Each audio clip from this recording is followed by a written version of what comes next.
Sumainyo ang Panginoon. At sumaiyo rin. Ang mabuting balita ng Panginoon ayon kay San Lucas. Papuri sa iyo, Panginoon.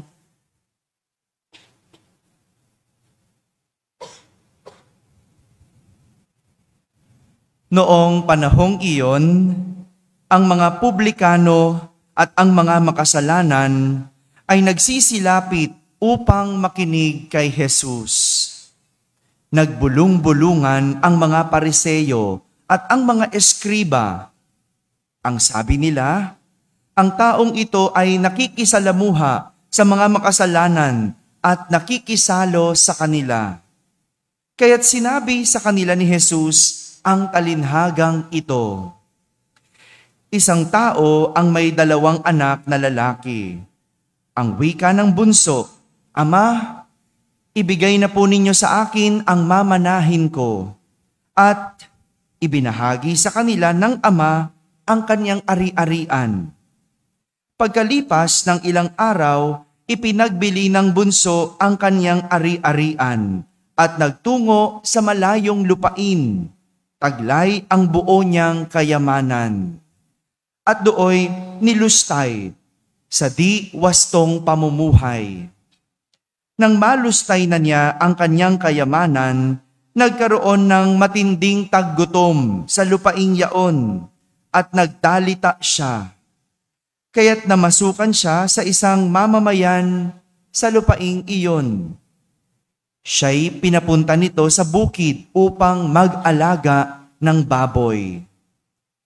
Ibig sana niyang punan ang kanyang pagkain kahit na mga bungang kahoy na ipinakakain sa mga baboy, ngunit walang magbigay sa kanya. Nang mapag-isip-isip niya ang kanyang ginagawa, nasabi niya sa sarili, "Ang mga alila ng aking ama ay may sapat na pagkain at lumalabis pa. Samantalang ako, namamatay ng gutom dito. Babalik ako sa kanya at sasabihin ko, 'Ama, nagkasala po ako sa Diyos at sa inyo. Hindi na po ako karapat-dapat na tawagin ninyong anak. Ibilang na lamang ninyo akong isa sa mga alila." At tumindig siya at pumaroon sa kanyang ama. Malayo pa'y natanaw na siya ng ama at ito'y labis na nahabag sa kanya.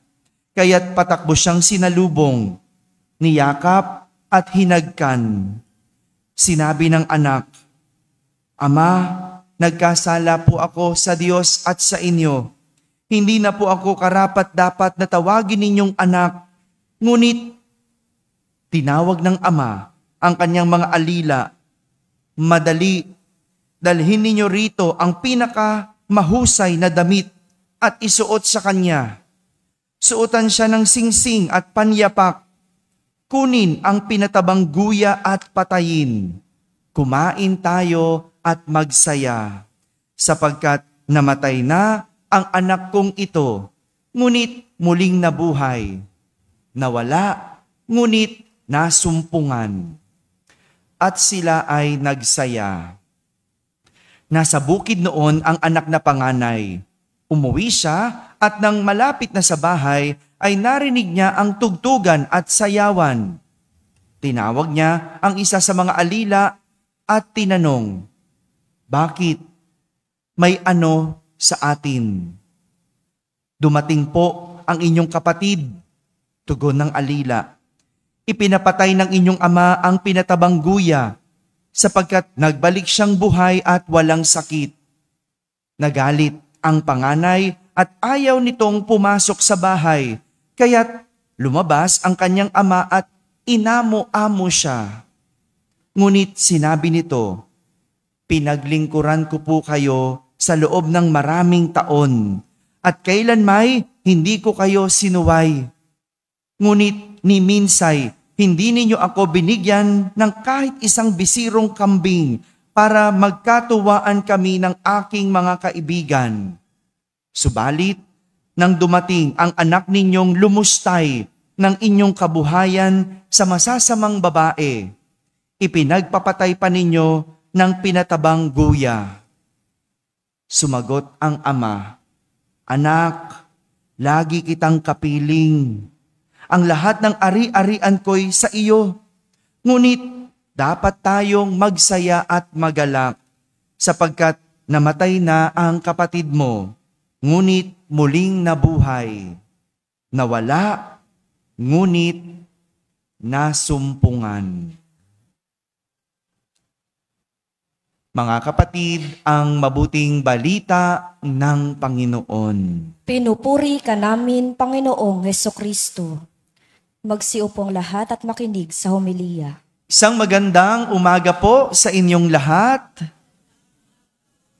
Magandang umaga rin sa mga nasa barangay na nakakapakinig ng ating banal na misa, sa lahat ng mga nasa tahanan, may sakit o matatanda na nagsisimba via online, sa lahat ng nasa abroad, sang magandang araw po sa inyong lahat. Kasama kayo sa aming banal na pagdiriwang dito sa ating parokya.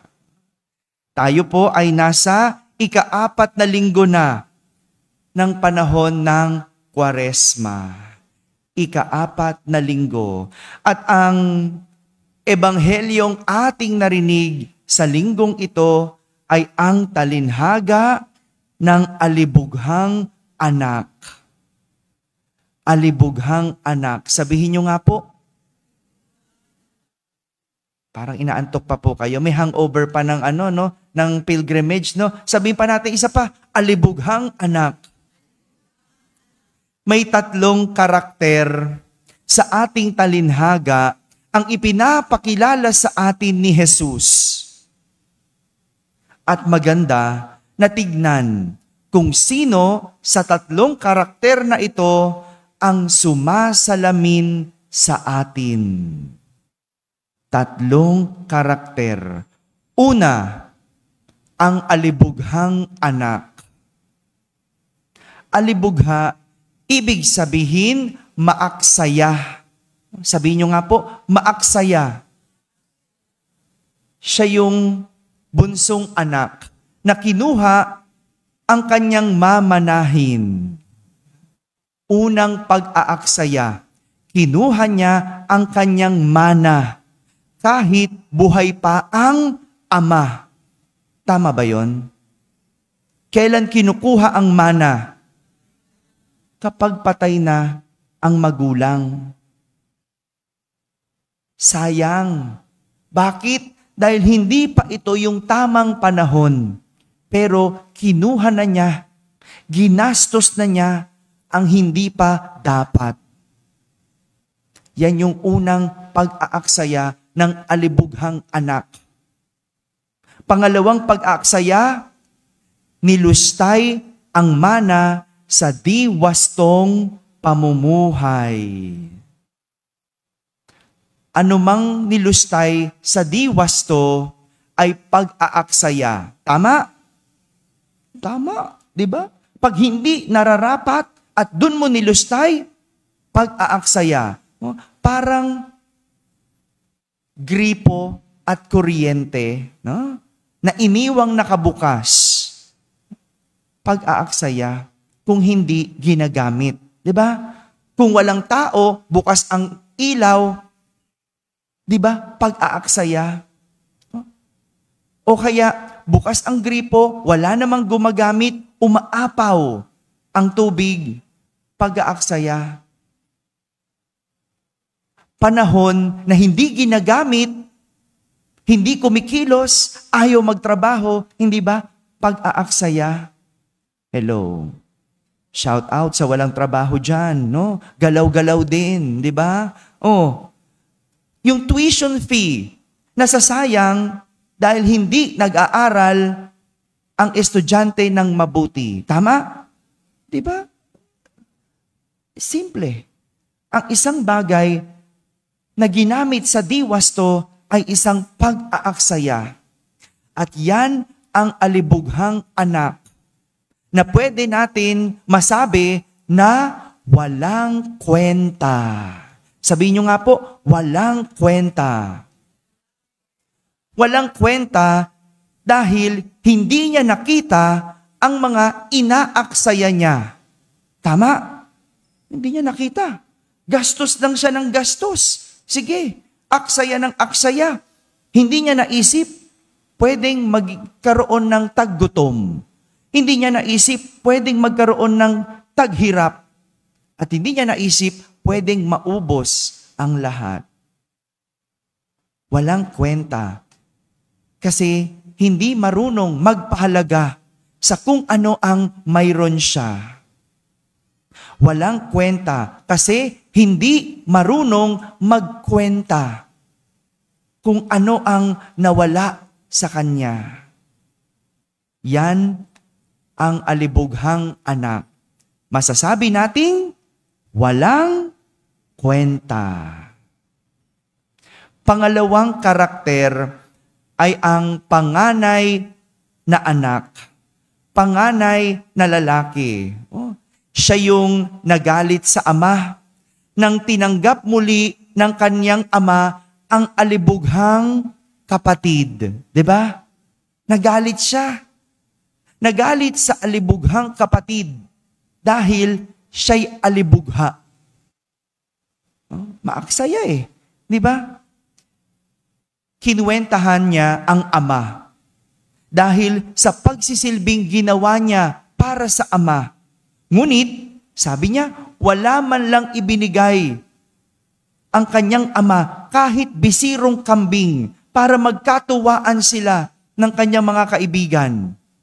Kinuwentahan niya yung kanyang ama kung ano ang naibigay doon sa kanyang alibughang kapatid. Kinuwentahan ng ama nang magbalik ang kapatid. Diba? Yan ang panganay na anak. Masasabi natin, ang panganay na anak ay makwenta. Diba? Alam niyo ba yung taong makwenta? Hello? Sabi niyo nga, makwenta. Yan, panggising ko po yan no? Ang taong makwenta, yung bawat kibot, binibilang. Bawat na ibibigay, sinusukat at dapat suklian. Makwenta dahil alam niya kung ano ang mga nawala o naaksaya at kung ano ang mga dapat niyang nakukuha. Yan yung taong makwenta. Oh Lord, nagsimba ako. Baka naman pwede mong pagbigyan yung hiling ko. Hello? Lord, nagpapakabait na ako, pero hindi mo pa rin binibigay yung pinagdadasal ko. Hello? Diba? Makwenta. Nagpatawad na ako, Sige, isa pa. Diba? Ganyan, diba? Yung mga magulang natin, tanda ko, pagka nung araw, nung mga bata pa kami, sige, isa pa. Sige, isa na lang, tignan mo. Yan, makukwenta. Diba? Naalala niyo yung ganung mga magulang? Sige, pagbilang ko ng 3, nakatago na kayo, manda ka sa akin. Diba? Makukwenta. Nagbibilang. Yan ang mga taong makwenta. Yan ang panganay na anak. Masasabi natin? Pero, makwenta. Pangatlong karakter sa ating talinhaga ay ang ama. Ang ama na nagbigay ng mana sa alibughang anak, bagamat siya ay buhay pa. Siya ang nagpakahirap para sa mga anak, para merong tanggapin, para merong mamanahin. Di ba ganun yung mga magulang? Yung magtatrabaho ng mabuti, nag-iipon, para pag wala na sila, merong makukuha ang anak. Meron kahit kaunti. Siya yung ama na kahit iniwan ng alibughang anak, handa pa din niyang tanggapin. Siya yung ama na sumalubong sa anak nang ito ay magbalik. Ang ama na nagbigay ng piging dahil sa tuwa na nagbalik ang alibughang anak. Yan ang ama na masasabi nating hindi nagkukwenta. Amang hindi nagkukwenta. Sabihin nyo nga po, hindi nagkukwenta. Ganyan ang taong hindi marunong magbilang. Ganyan ang taong walang inuuri, walang sinusukat, walang binibilang, tanggap lang ng tanggap at hindi tumatanggi. Yan ang ating Ama. Yan ang Diyos. Hindi marunong magbilang. Kahit paulit-ulit tayong nagkakamali, kahit paulit-ulit tayong mag-aksaya, kahit paulit-ulit tayong magkasala, paulit-ulit pa rin ang Amang tatanggap at tatanggap. Bakit? Dahil siya ang Amang hindi nagkukwenta. Ito yung hindi maunawaan ng mga Pariseyo at Eskriba na nagbubulong-bulungan, na pinagbulong-bulungan si Jesus dahil kasama niya ang mga makasalanan. Nakikikain siya sa mga makasalanan. Hindi nila maintindihan dahil hindi nila kilala ang Diyos, bilang Ama na hindi nagkukwenta. Yung mga Pariseyo, sila yung mapagbilang. Sila yung makwenta. Makwenta dahil, di ba? Maraming kasalanan yan. Di ba? Masasama yan ng bayan. Bakit niya sinasamahan? Mga kapatid, itong tatlong karakter na ito, magandang itanong sa ating mga sarili, sino sa mga ito ang sinasalamin ko? Ikaw ba yung alibughang anak na walang kwenta? O ikaw yung panganay na anak na makwenta? O ikaw yung ama na hindi nagkukwenta? Walang kwenta o makwenta para sa isang ama na hindi nagkukwenta, ikaw ay may kwenta. May kwenta. Dahil ikaw ay mahalaga. Mga kapatid, ngayong panahon ng Kwaresma, tayo ay inaanyayahan na tingnan ang ating pagiging walang kwenta o pagiging makwenta. Tignan, suriin. At ito ang ibig sabihin ng laetare, ang magalak. Dahil mayroon tayong Diyos, may Ama na hindi marunong magkwenta. Amen? Amen. Nais kong kunin ang pagkakataong ito. Una, pasalamatan lahat po ng sumama sa ating parish Lenten Pilgrimage. Kahapon, pinasalamatan ko lahat ng mga panauhin natin na sumama sa ating pilgrimage. Ngayon naman, nais kong pasalamatan siyempre ang sarili nating mga parokyano, ang mga staff na nagpakahirap sa pag-organize na ito, ang ating mga lingkod na sumama at nakiisa, ang mga naging bus coordinators, maraming salamat din. Maraming salamat sa mga nagtulong-tulong para maging maayos ang parish Lenten Pilgrimage na ginanap kahapon. No? Maraming salamat po. At ganun din, pinasasalamatan ko lahat ng mga simbahan na tumanggap sa atin. No? Tumanggap at nag-welcome sa atin. Maraming salamat po sa inyong lahat.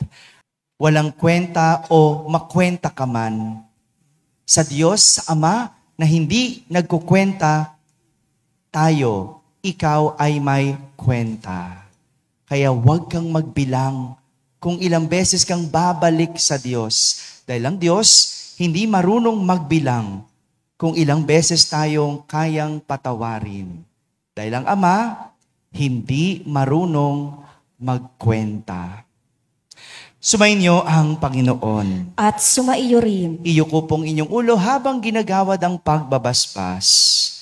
Ama naming mapagpala, tulungan mong mamalaging maligaya sa banal na pakikinabang ang iyong sambayanan at makapanatiling magkamit ng gantimpalang iyong inilalaan sa pamamagitan ni Jesucristo, kasama ng Espiritu Santo, magpasawalang hanggan. Amen. At pagpalain kayo ng makapangyarihang Diyos, Ama at Anak at Espiritu Santo. Amen. Tapos na po ang ating pagdiriwang, humaiking taglay ang pag-ibig at kapayapaan ni Kristo. Salamat sa Diyos.